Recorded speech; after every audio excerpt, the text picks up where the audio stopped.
what exactly are Democrats protecting? And what are the media protecting? Well, the biggest thing right now that they are protecting is Kamala Harris. It's the reason why they could for years pretend that Joe Biden was sentient, and then at the drop of a hat, when he exposed himself, they could dump him off the side of a cliff.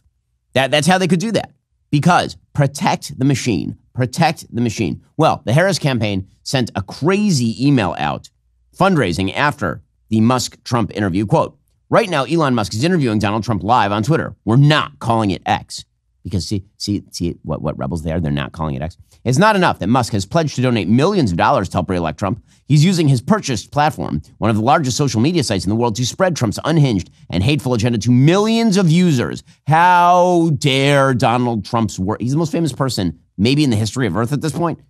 How dare Donald Trump be given a platform to say things, says Kamala Harris. If that's all you need to hear, chip in $25 an hour to help Kamala and Tim have the resources to respond to their lies. Otherwise, let me remind you why this is a big deal. The richest person in the world is a lackey for Team MAGA.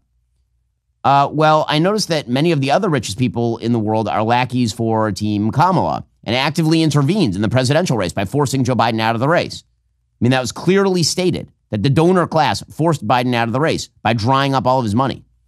So spare me the crocodile tears here. Musk already ruined Twitter by allowing hate speech and disinformation to flood the platform, says the Harris-Walz campaign. Now Musk is using his vast fortune and broad reach to try to control our democracy, because nothing says controlling the democracy like allowing people to speak in front of other people. That is control of the democracy. You see, free democracy, true democracy, is when we shut down all dissenting points of view, kick them off the platform, and then elevate the legacy media to holy writ. That is true democracy. And that's the thing. That's what they actually think. That's what they actually think. They think true democracy can only be effectuated if they control the means of media production. Folks, if you've been following along, you know that after my testimony to Congress, the Global Alliance for Responsible Media, better known as GARM, was recently disbanded. This shadowy coalition of big tech, ad agencies, and major brands had been working behind the scenes to demonetize conservative media. The discontinuation of GARM is a major win for the Daily Wire and other conservative outlets, but the fight is far from over. So, as long as I'm around, there will always be other coalitions like GARM who are dedicated to silencing dissenting opinions. Why not just cut them off at the source? This is where ExpressVPN can help. When you use ExpressVPN, you are giving big tech and their ad partners the slip. Your internet activity is completely anonymized. Your data is encrypted. They can't track your online behavior. They can't use your data to fuel their censorship initiatives. I love ExpressVPN because it's such a simple, easy way to fight back. You just download the app, tap one button, and you're now protected. It's not just about privacy anymore, folks. It's about fighting back against digital authoritarianism. While we at the Daily Wire continue to fight these battles, you can join the fight from home. Stop handing over your data to companies that want to silence conservative voices. Take a stand for digital freedom. Visit expressvpn.com/Ben Shapiro Show. That's expressvpn.com/Ben Shapiro Show to get 3 extra months for free with my exclusive link, expressvpn.com/Ben Shapiro Show. Elon Musk threatens that, and so they don't like it. And of course, they have to maintain this. They have to, because this campaign, in the absence of the Praetorian Guard, is a bleep show. They flipped every single position. So, as we mentioned earlier, Kamala Harris trotted out the Donald Trump campaign position: there should be no tax on tips. A smart position for Trump to take, particularly in Nevada, where there's a lot of people who make a living off of tips.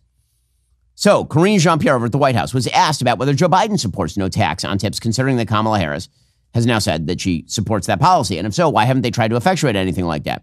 And so now they're going to flip in real time and pretend that Joe Biden was always in favor of no tax on tips. He's been president for 3.5 years. He's never mentioned the thing at any point.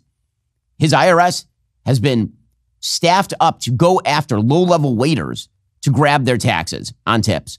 But don't worry, says Karine Jean-Pierre. Actually, he was always in favor of exempting tips from tax. He was always. It turns out that we were always at war with East Asia. Here we go. Following up on eliminating taxes on tips, is that an idea that the Biden administration considered at any point in the past 3.5 years? What I can say is the president supports it. And what I can say is obviously the president and the vice president, very much how I answered the earlier question, is that we have always put at front and center making it easier, giving American families a little bit more breathing room, something the president says very often. And we've shown that. We've shown that in the policies that we've laid out. And, not going to go into what the former president said, but, if Republicans truly cared about that, truly cared about hardworking Americans, they would have joined us on a lot of these proposals that we put forward. You're joining Trump on his proposal. And now you're pretending that it was always your proposal. It's amazing. The only way you can get away with this is when you know that the media will defend you no matter what. Are you tired of the lies and the twists of the mainstream media talking points? Yeah, me too. Join me in my newest series, Fact, where I dismantle and bring truth to this tiring mainstream agenda.